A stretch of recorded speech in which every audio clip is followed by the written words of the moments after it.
Hello friends, good morning. मैं Soni ma'am, teaching exam में स्वागत है आप सभी का।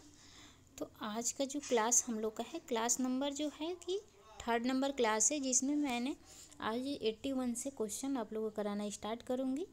तो आप लोग पीछे की क्लास अगर देखना चाहते हैं तो टीचिंग एग्जाम यूट्यूब चैनल पर जाइए और उसे सब्सक्राइब कर लीजिए। अगर वीडियो पसंद आए तो लाइक कर लीजिएगा। मैं आप लोगों को क्वेश्चन 2023 और 2022 का मैं क्वेश्चन करा दी हूँ। पूरा हल हो गया है नेट का, होम साइंस का प्रीवियस ईयर जो है कि 2022 और 23 का, और जो इस टाइम चल रहा है वो 2019 का है, और क्लास नंबर आज 3rd है। तो मैंने पीछे 2 क्लास में 18 नंबर क्वेश्चन तक क्वेश्चन करा दिया है, और आज जो है 81 नंबर से स्टार्ट करना है। तो आइए हम लोग क्वेश्चन पे चलते हैं। क्वेश्चन नंबर जो फर्स्ट है हम लोग का वो देखते हैं। जो क्वेश्चन फर्स्ट है वो है, लेविन्स ने अपनी पुस्तक में वयस्क विकास का मॉडल प्रस्तुत किया है। इस प्रस्तुत का शीर्षक है, इस पुस्तक का जो शीर्षक है उसे बताना है। तो ये लेविन्स ने अपनी पुस्तक में वयस्क विकास का मॉडल प्रस्तुत किया है। तो जो लेविन्स है ये जो है अपने पुस्तक में ये वयस्क विकास का मॉडल जो है प्रस्तुत किए हैं। तो वो जो है passages, seasons of a man's life, and attention to life, how we age. तो इनकी जो बुक है उस बुक में वयस्क के लिए ये मॉडल जो प्रस्तुत किए हैं, वो प्रस्तुत इनका मॉडल है seasons of a man's life. यहाँ ज़्यादा कुछ एक्सप्लेन नहीं करना था ये, क्योंकि इनके द्वारा दिया गया ये पुस्तक में जो है वयस्क के लिए एक मॉडल प्रस्तुत की थी, वहीं यहाँ मॉडल है ये। तो यहाँ आंसर जो है हमारा 2 नंबर सही हो जाएगा। नेक्स्ट क्वेश्चन देख लेते हैं। क्वेश्चन नंबर जो है 82 नंबर है। 82 नंबर जो क्वेश्चन है वो है कि जैविक प्रौढ़ता से संबंधित विकार अथवा रोग नहीं है। यहाँ नोट ध्यान देना है, जैविक प्रौढ़ता से संबंधित विकार अथवा रोग नहीं है। जो रोग नहीं है वो बताना है। तो ऑप्शन दिया गया है बुलिमिया, प्रेसबाइक्यूसिस, मैकुलर रोग, मस्तिष्क रोग, डिमेंशिया, यानी कि इसमें बुद्धि जो होती है वृद्ध व्यक्ति का क्षीण होने लगती है। इसमें जो होता है मैं लिख देती हूँ, लॉस ऑफ मेमोरी। और जो है कि मैकुलर रोग जो होता है आँख में परिवर्तन, ये आई डिजीज है जो कि ज़्यादा एज होने पे वृद्ध व्यक्ति में आँख से दिखाई कम देने लगता है बुढ़ापे आने में। तो इसे आप लोग समझ लिए। फिर जो है कि प्रेसबाइक्यूसिस जो है ये है हियरिंग से रिलेटेड, ये डिसऑर्डर है, रोग है। तो ये जो डिजीज है, तो ये जो है कि हियरिंग लॉस यानी कि सुनाई कम देने लगता है।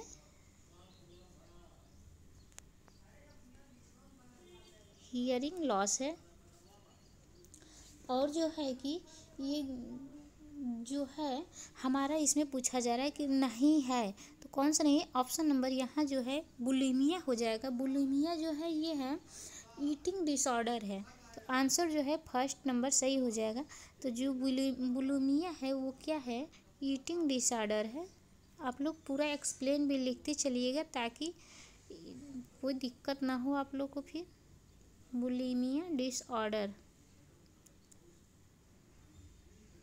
1 मिनट, बुलिमिया डिसऑर्डर आप लोग लिख लीजिएगा। यहाँ जो है ऑप्शन नंबर फर्स्ट सही हो जाएगा। नेक्स्ट क्वेश्चन देख लेते हैं। नेक्स्ट क्वेश्चन है क्वेश्चन नंबर 83 है। 83 नंबर जो क्वेश्चन है वो इसमें कहा जा रहा है, समूह, कुल, वंश, गांव तथा सामाजिक वर्ग की सीमाओं के अंतर्गत विवाह की प्रथा जानी जाती है। जो ये प्रथा पूछी जा रही है कौन सी? हम लोग ने विवाह की प्रथा पढ़ी है। तो उस विवाह जो होता है वो भारत मतलब कि हिंदू धर्म में, सनातन धर्म में जो विवाह होता है वो कितने प्रकार का होता है? तो 8 प्रकार का होता है। 8 प्रकार का होता है, उसमें से 4 जो है निम्न कोटि का होता है और 4 जो है उच्च कोटि का होता है। 4 निम्न कोटि का होता है। मैं सभी टॉपिक वाइज लेकर आऊँगी। पहले सोच रही हूँ कि प्रीवियस ईयर आप लोग को कंप्लीट करा दूँ, उसके बाद से मैं इसमें 4 निम्न कोटि का भी बताऊँगी, 4 उच्च कोटि का भी बताऊँगी। मतलब हर एक टॉपिक से जो जो मेन टॉपिक मुझे लगेगा कि यहाँ से क्वेश्चन आता है, मुझे क्या लगेगा जो मतलब कि प्रीवियस ईयर में टॉपिक इम्पोर्टेंट है, जो ज़्यादा पेपर में आया है, उस टॉपिक को मैं कराने की कोशिश करूँगी, कराऊँगी। बहुत जल्दी लेकर आने वाली हूँ, क्योंकि ये पहले मैं पूरा कर लूँ सोच रही हूँ। देख लेते हैं। जो समूह कुल वंश गांव समाज इसकी वर्ग सीमा में रहकर, मतलब कि अंतर्गत यानी कि इसके अंदर, तो कौन सी विवाह मानी जाती है? एक्सोगामी, एंडोगामी, हाइपोगामी, हाइपरगामी। तो अनुलोम विवाह, प्रतिलोम विवाह, सगोत्र विवाह, गोत्र विवाह। तो यहाँ जो है ऑप्शन हमारा जो है कि सगोत्र विवाह एंडोगामी जो है इसके अंतर्गत आता है। तो आंसर फर्स्ट सही हो जाए, सेकंड सही हो जाएगा, सॉरी सेकंड नंबर आंसर सही हो जाएगा, यहाँ सेकंड नंबर आंसर हो जाएगा। और जो है बहिगोत्र विवाह एक्सोगामी, एक्सो जो बोलते हैं, एक्सो यानी कि एक्सो मतलब कि एग्जिट से समझ लीजिए। तो ये बाहर यानी कि समूह कुल वंश गांव समाज वर्ग के अंतर्गत न रहकर, यानी कि उससे बाहर जाकर विवाह करना, ये एक्सोगामी कहलाता है। एंडोगामी यानी कि इंड आता है पहले, तो मतलब अंदर। नेक्स्ट क्वेश्चन देख लेते हैं। क्वेश्चन नंबर 84 है। 84 नंबर जो क्वेश्चन है वो है, इसको देख लेते हैं। एक दंपति बच्चा गोद लेना चाहता है, उन्हें किस संस्था के साथ ऑनलाइन रजिस्टर कराना होगा? ये जो एक व्यक्ति है, ये एक बच्चा गोद लेना चाहता है, तो उसको सबसे पहले कौन सी ऐसी संस्था है उसमें जिसमें उसको ऑनलाइन रजिस्टर कराना होगा? तो ये है एस जो है कि SARADCCW, ये CARASAA। तो इसको देख लेते हैं। ये जो है कि ये जो स्टेट लेवल का है, तो हो जाएगा state counselling for child welfare. तो लिख दूँ क्या? थोड़ा जगह मेरे पास कम बचता है ना, लिखती हूँ। सबका नहीं लिखूँगी, बोल दूँगी, फिर आप लोग लिख लीजिएगा। State council for child welfare. और जो है DCCW, तो इसको आप लोग लिख लीजिए। Delhi council for child welfare. सब कुछ यहीं रहेगा, एक सिर्फ दिल्ली जुड़ जाएगा। ये Delhi council for child welfare हो जाएगा। और ये जो कारा है, यही हमारा आंसर सही है, ये कारा हो जाएगा। ये कारा होता है, हामा होता है, सारा होता है। तो सारा जो है स्टेट लेवल पर कार्य करता है। तो आप लोग को समझ में आ गया होगा। और जो है SAA जो है, ये डबल ए जो है, तो ये है स्पेशलाइज्ड, लिख दे रही हूँ,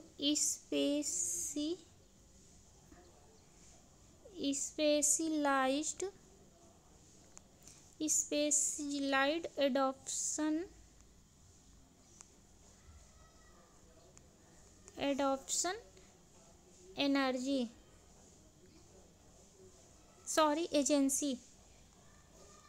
एजेंसी है। तो यहाँ जो है आंसर थर्ड नंबर सही है, CARA कारा जो हो जाएगा सही हो जाएगा। नेक्स्ट क्वेश्चन देख लेते हैं। क्वेश्चन नंबर 85 है। 85 नंबर जो क्वेश्चन है वो इसमें कहा जा रहा है, अरस्तु के संप्रेषण मॉडल में उपस्थित तत्व। अरस्तु जो थे अपना संप्रेषण यानी कि कम्युनिकेशन जो मॉडल दिए थे, उसमें कौन कौन से उपस्थित तत्व था? वाणी, वक्ता, दर्शक, स्रोत यानी कि श्रोता, संकेत, गंतव्य, प्रेषक, इनकोडर, डिकोडर, प्रेषक, डिकोडर, प्रतिपुष्टि। तीन का चौथा वक्ता, वाणी, दर्शक। जो था कि स्पीकर, स्पीच और ऑडियंस। जो होता है स्पीकर, वक्ता यानी कि स्पीकर, वाणी मतलब कि स्पीच और दर्शक यानी कि ऑडियंस। इसमें जो है फर्स्ट नंबर आंसर सही हो जाएगा। और जो है इन्होंने इसको नाम दिया था, कौन सा नाम दिया था? इन्होंने नाम दिया था, यह जो है वन वे कम्युनिकेशन मॉडल है। ये वन वे कम्युनिकेशन मॉडल है।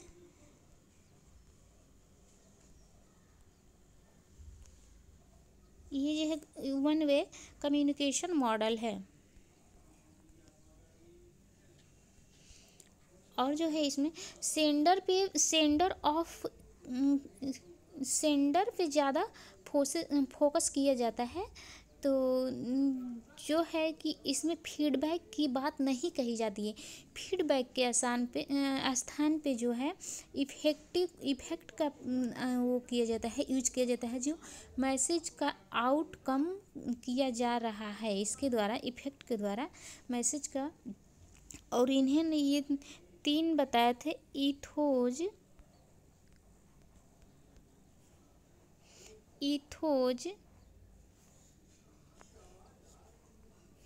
पैबोज और लैगोज। तो ये जो है आप लोग लिख लीजिएगा। ये जो है ईथोस जो है क्रेडिबिलिटी को बताता है, क्रेडिबिलिटी।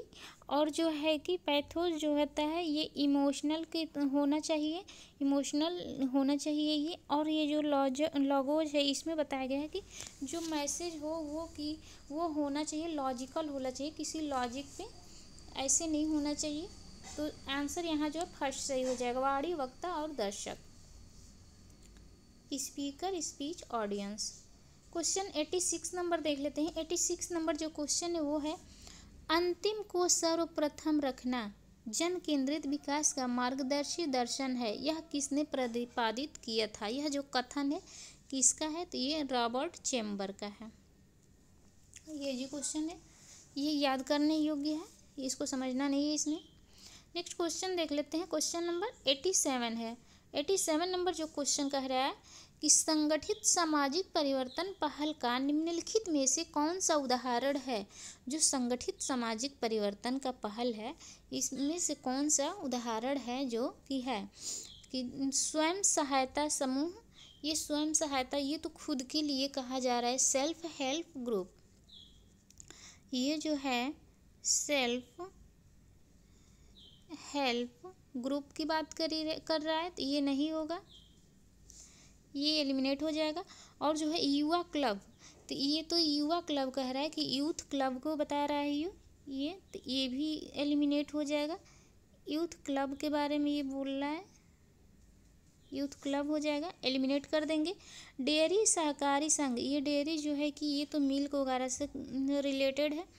तो जो डेयरी है, डेयरी को ऑपरेटिव होगा।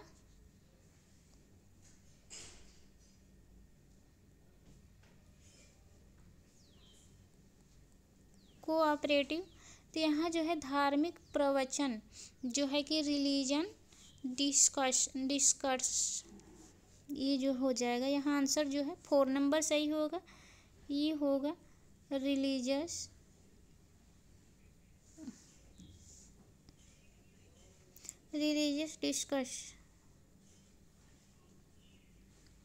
डिस्कर्स। तो नेक्स्ट क्वेश्चन देख लेते हैं। क्वेश्चन नंबर यहाँ 4 आंसर सही हो जाएगा। नेक्स्ट क्वेश्चन जो है 88 नंबर क्वेश्चन है। 88 क्वेश्चन जो है वो है, आपकी कॉलोनी में कोचिंग कक्षाओं के आरंभ होने की घोषणा करने वाला एक पर्चा किसका एक उदाहरण है?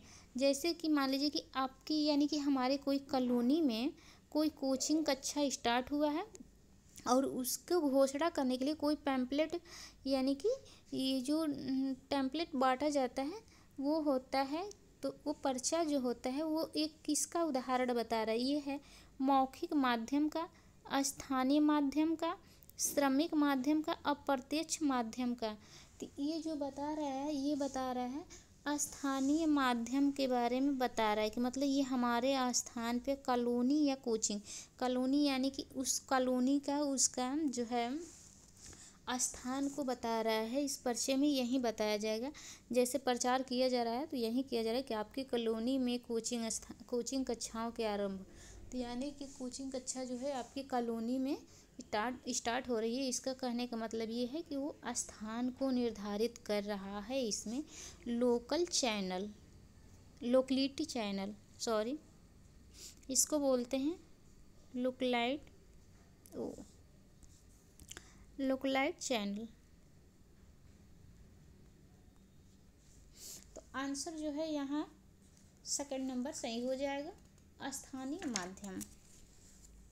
नेक्स्ट क्वेश्चन देख लेते हैं। नेक्स्ट क्वेश्चन है 89 नंबर क्वेश्चन जो है इसमें है नोबेल पुरस्कार विजेता मोहम्मद यूनुस के किस कार्य के लिए सराहना की गई? जो नोबेल पुरस्कार दिया गया था वो मोहम्मद यूनुस को किस कार्य के लिए, कौन सा ऐसा कार्य किए थे उसके लिए, किस वर्ग के लिए दिया गया था? तो सहकारी संघ के लिए नहीं दिया गया था, डेयरी विकास के लिए ये नहीं है, और जो है साक्षरता को प्रोत्साहन ये भी नहीं है। तो ये जो है ना कि सूक्ष्म शाख के लिए इनको दिया गया था।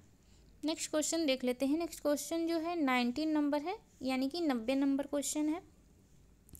90 नंबर जो क्वेश्चन है वो है किस वर्ष में घरेलू हिंसा से महिलाओं का संरक्षण अधिनियम यानी कि एक्ट पारित हुआ था? किस वर्ष ये बताना है। किस वर्ष में पारित हुआ था? 2001 में, 2005 में, 2010 में, 2015 में। तो 2010 में जो होता है 2001 में SSA सर्व शिक्षा अभियान, आप लोग लिख लीजिएगा, सर्व शिक्षा अभियान स्टार्ट हुआ था।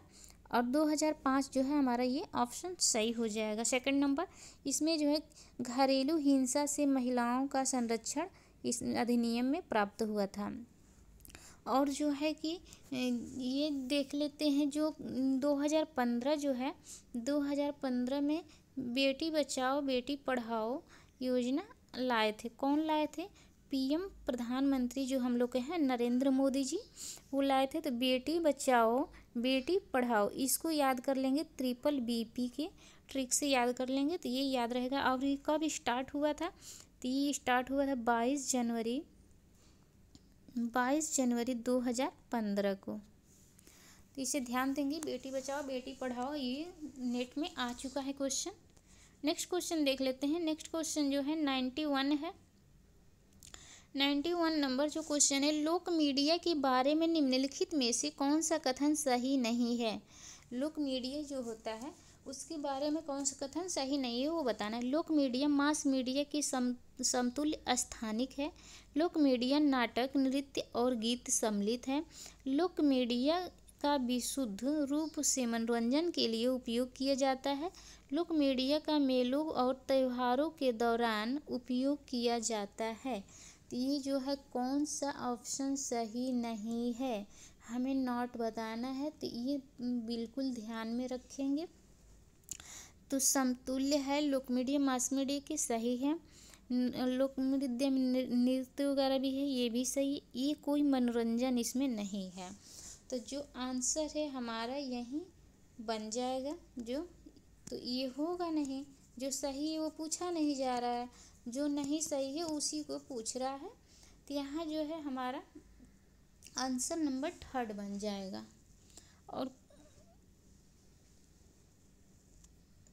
नेक्स्ट क्वेश्चन देख लेते हैं। क्वेश्चन नंबर जो है 92 है। 92 नंबर क्वेश्चन है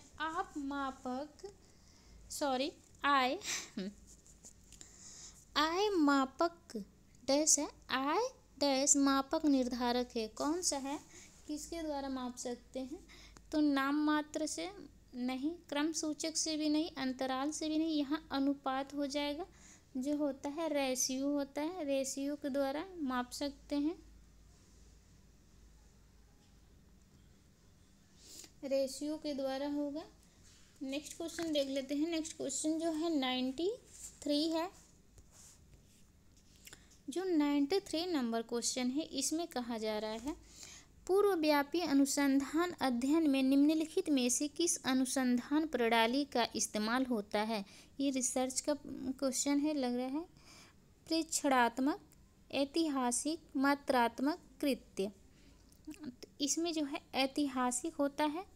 आंसर नंबर जो है ये कि सेकंड नंबर सही हो जाएगा। ऐतिहासिक यानी कि हिस्टोरिकल, ये हो जाएगा।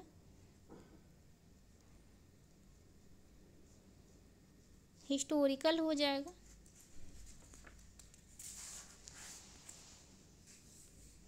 नेक्स्ट क्वेश्चन आ जाते हैं। नेक्स्ट क्वेश्चन जो है कि 94 नंबर होगा। जो 94 नंबर क्वेश्चन है वो दिया गया है, प्रतिगमन विश्लेषण में विशेष रूप से निम्न पर ध्यान दिया जाता है। जो प्रतिगमन विश्लेषण है इसमें किस पे ध्यान दिया जाता है? ज़्यादातर विशेष रूप से पूछा जा रहा है दो समूहों के माध्यम में अंतर की जांच के लिए। नहीं, ऐसा कुछ नहीं है। दो तीन अलग अलग से अधिक समूहों के बीच अंतर का जांच, ये भी नहीं होगा। दो चरों के बीच संबंध की जांच करने के लिए, ये भी नहीं होगा। ये जो है किसी कारणात्मक कारण विश्लेषण में जोखिम कारकों की पहचान करने के लिए। यहाँ जो है आंसर नंबर 4 सही हो जाएगा। ये जो है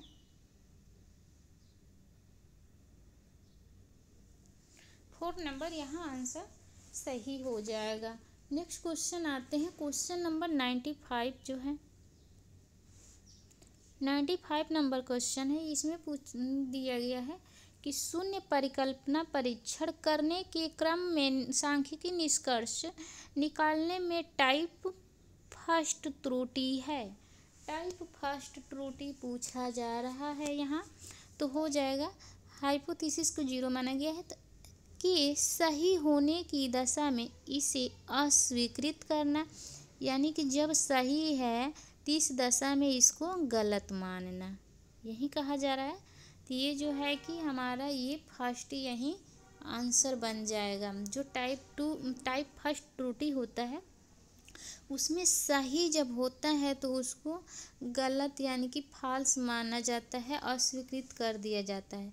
और 2 नंबर देख लेते हैं। जो हाइपोथेसिस 0 के गलत होने की दिशा में इसे स्वीकृत किया जाता है। अगर ये गलत है, फॉल्स है, तो इसको ट्रू यानी कि स्वीकृत किया जा रहा है। तो ये टाइप 2 है। ये टाइप 2 है। ये टाइप 2 पूछा रहता है तो आंसर ये हो जाता। लेकिन जो है कि टाइप फर्स्ट पूछा है, आंसर नंबर फर्स्ट ही हमारा सही भी हो जाएगा। सही को अस्वीकृत करना। और ये 2 कुछ नहीं है, यही 2 पूछा जाता है, टाइप फर्स्ट और टाइप सेकंड। तो ये टाइप सेकंड का है और ये टाइप फर्स्ट का है। ट्रू को फॉल्स मानना और फॉल्स को ट्रू मानना। नेक्स्ट क्वेश्चन आ जाते हैं। नेक्स्ट क्वेश्चन जो है 96 नंबर है। 96 नंबर जो क्वेश्चन है वो है किसी अनुसंधानकर्ता के सैंपल के मध्य तथा आबादी के मध्य के सैंपल के बीच के अंतर को किस नाम से जाना जाता है। तो देख लेते हैं किस नाम से जाना जाता है।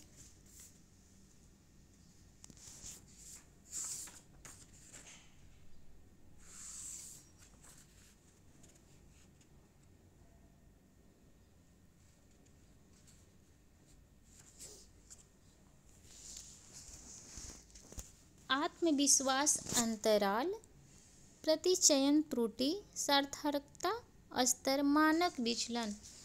तो किस जो क्वेश्चन है वो है हमारा 96 है।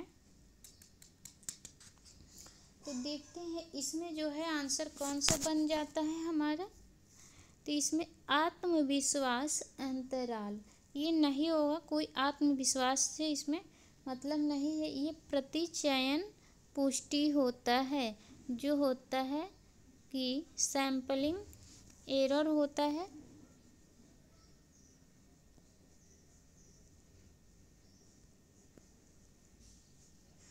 सैंपलिंग एरर होता है। आंसर जो है कि सेकंड नंबर सही हो जाएगा। नेक्स्ट क्वेश्चन देख लेते हैं। 97 नंबर क्वेश्चन है। 97 क्वेश्चन है जो किसी प्रयोगात्मक अध्ययन में क्या करते हैं, प्रयोगात्मक अध्ययन में जो है अनुसंधानकर्ता अभिरुचि के गुण के आधार पर सूचना एकत्रित करता है परंतु गतिविधियों में हस्तक्षेप नहीं करता है। गलत है। अनुसंधानकर्ता किसी प्रयोगात्मक अध्ययन में अनुसंधानकर्ता गतिविधियों को प्रभावित करता है तथा हस्तक्षेप के प्रभाव की जांच करता है। ये बिल्कुल सही है, जो है कि ये हस्तक्षेप की जो प्रभाव होता है उसका जांच करता है। तो आंसर नंबर हमारा सेकंड सही हो जाएगा। अनुसंधानकर्ता अध्ययन की शुरुआत से ही आगे के समय का डेटा एकत्रित करता है, नहीं, ऐसा कुछ नहीं है। अनुसंधानकर्ता पिछली गतिविधियों के संदर्भ में डेटा न आगे के संदर्भ में न डाटा वो एकत्र करता है और न ही संदर्भ में यानी कि गतिविधियों के पीछे में। तो ये दोनों फाल्स हो जाएगा। ऑप्शन यहाँ हमारा 2 नंबर सही हो जाएगा। नेक्स्ट क्वेश्चन देख लेते हैं। क्वेश्चन नंबर 98 है। 98 नंबर क्वेश्चन जो है माँ से अर्जित दिशा और बच्चों द्वारा विद्यालयों से अर्जित शिक्षा माँ से अर्जित शिक्षा यहाँ कहा जा रहा है, मैंने दीक्षा पढ़ दिया है, सॉरी इसके लिए। और विद्यालय के द्वारा और बच्चों द्वारा विद्यालय से अर्जित शिक्षा के बीच संबंध की सार्थकता की जांच का सबसे उचित परीक्षण क्या है? क्रस्कल वालिस, काई वर्ग, एफ परीक्षण, टी परीक्षण। तो यहाँ जो हो जाएगा सेकंड नंबर आंसर सही हो जाएगी। ये जो होता है ये होता है काई वर्ग जो है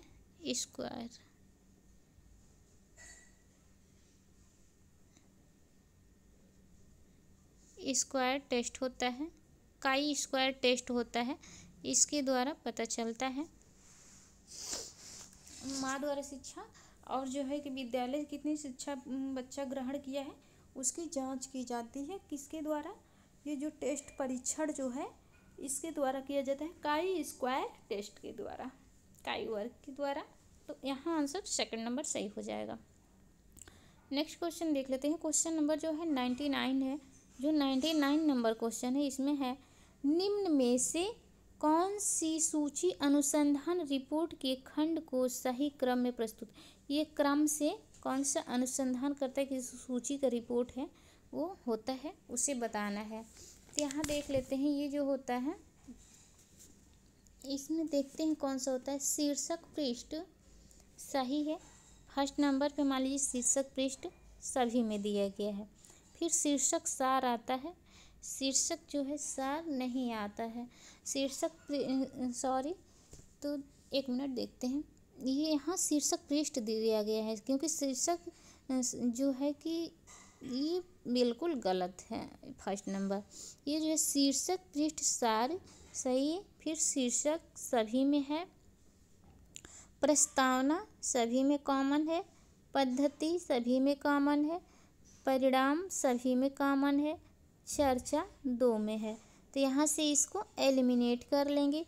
फिर उपसंहार क्योंकि संदर्भ लास्ट में आएगा, जिसमें संदर्भ लास्ट में होगा तो यहाँ उपसंहार भी है, संदर्भ परिशिष्ट। तो ये जो है हमारा आंसर जो है कि सेकंड नंबर ही सही हो जाएगा। यहाँ जो है आंसर सेकंड नंबर सही हो जाएगा। संदर्भ लास्ट में आएगा और शीर्षक पृष्ठ का जो सार है वो फर्स्ट आएगा। तो ये देख लेंगे।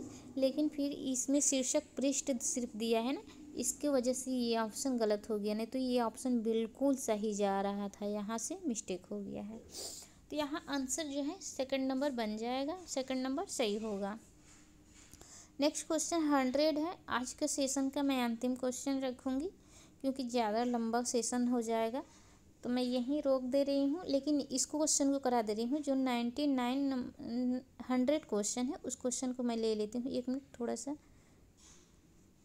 तो देखिए ये क्वेश्चन जो है इसमें क्या कहा जा रहा है।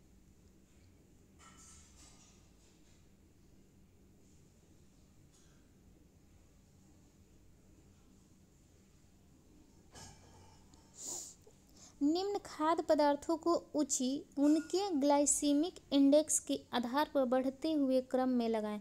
ग्लाइसेमिक इंडेक्स के बढ़ते हुए यानी कि इंक्रीज ऑर्डर में लगाना है।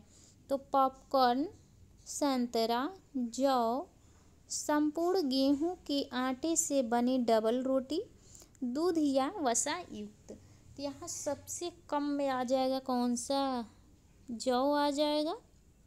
इसको देखेंगे तो जो जौ है वो सबसे कम होगा।